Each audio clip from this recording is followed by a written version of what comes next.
চুলার ঝামেলা ছাড়া 1 বছর শুধু ডাইনিং টেবিলে রেখে দেওয়া যাবে। ঠিক এরকম একটি আচারের রেসিপি আজকে শেয়ার করছি। এই আচারের রেসিপিটা প্রতি বছর যদি না বানাই তাহলে মনে হয় কিছু একটা মিস হয়ে গেল। এই আচারটা এত বেশি টেস্টি হয়ে থাকে। যারা এখনো এই আচারটি বানিয়ে খাননি একবার হলেও এই আচারটি বানিয়ে দেখবেন। পুরো ভিডিওটি দেখে নেওয়ার অনুরোধ রইল। সর কথা না বাড়িয়ে চলুন তাহলে দেখে নেওয়া যাক আজকের রেসিপিটি। কাঁচা আমের এই ঝুরি আচারটা তৈরি করার জন্য সবার প্রথমে আমি এখানে নিয়েছি 1 কেজি পরিমাণে কাঁচা আম। এরপর এই সবগুলো আমকে আমি পানির মধ্যে দিয়ে দিব। পানির মধ্যে দেওয়ার পর হাত দিয়ে ভালো করে আমগুলোকে ধুয়ে নেব, যাতে করে আমের গায়ের মধ্যে কোনো প্রকার ময়লা লেগে না থাকে। ধুয়ে নেওয়া হয়ে গেলে আমগুলোকে একটু টিস্যু পেপারের সাহায্যে ভালোভাবে মুছে নেব, যাতে করে আমের গায়ে কোনো প্রকার পানি লেগে না থাকে। সবগুলো আম যখন ভালোভাবে মুছে নেওয়া হয়ে যাবে তখন আমি কিছু আমকে এরকম ছুরির সাহায্যে পাতলা পাতলা করে কেটে নেব। এরপর এগুলোকে আবারও কুচি কুচি করে কেটে নেব। এই আচারের রেসিপি তৈরি করার জন্য আমি কিন্তু আমগুলোকে 2 সাইজে কেটে নেব। কিছুটা আম আমি এরকম কুচি করে কেটে নিয়েছি, আর কিছুটা আম আমি গ্রেটারের সাহায্যে গ্রেট করে নেব। আপনারাও যদি কখনো এই কাঁচা আমের ঝুরি আচারটা তৈরি করেন তাহলে কিন্তু অবশ্যই 2 সাইজে আমটাকে কেটে নেওয়ার ট্রাই করবেন। 2 সাইজে আমটা কেটে যখন আচারটা তৈরি করবেন তখন খেতে কিন্তু অসম্ভব মজার লাগবে।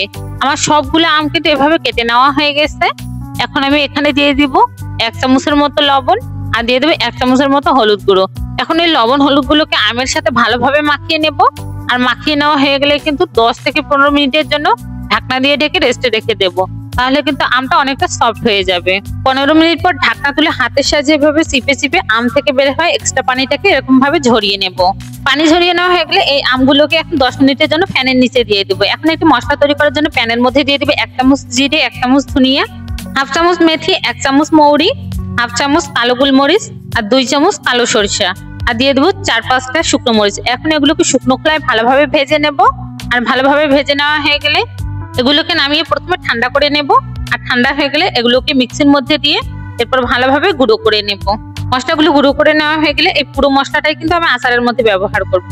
প্যানের নিচে 10 মিনিট সরিয়ে রাখার কারণে কিন্তু আমটা অনেকটাই ঝরঝরে হয়ে গেছে। এখন গুঁড়ো করে রাখা মশলাগুলোকে এর মধ্যে দিয়ে দিব। মশলাগুলো দিয়ে দেওয়ার পর এই মশলাগুলোকে কিন্তু আমের সাথে ভালোভাবে মাখিয়ে নেব। মশলাগুলো দেওয়ার পর কিন্তু আমি এখানে 1 চামচের মতো লবণ অ্যাড করেছি, সেই ক্লিপটা আমার নেওয়া হয়নি। আপনারা অবশ্যই এখানে লবণ অ্যাড করে দেবেন। সবগুলো মশলা মাখানো হয়ে গেলে এখন এখানে প্যানের মধ্যে দিয়ে দেবো সরষের তেল। আর তেল গরম হয়ে গেলে এখানে দিয়ে দিব 4টি শুকনো লঙ্কা, এগুলোকে একটু নেড়ে নেব। এরপর এখানে দিয়ে দিব 3 চামচ পরিমাণে শুকনো মরিচের গুঁড়ো, যাতে করে আচারের মধ্যে সুন্দর একটা কালার চলে আসে।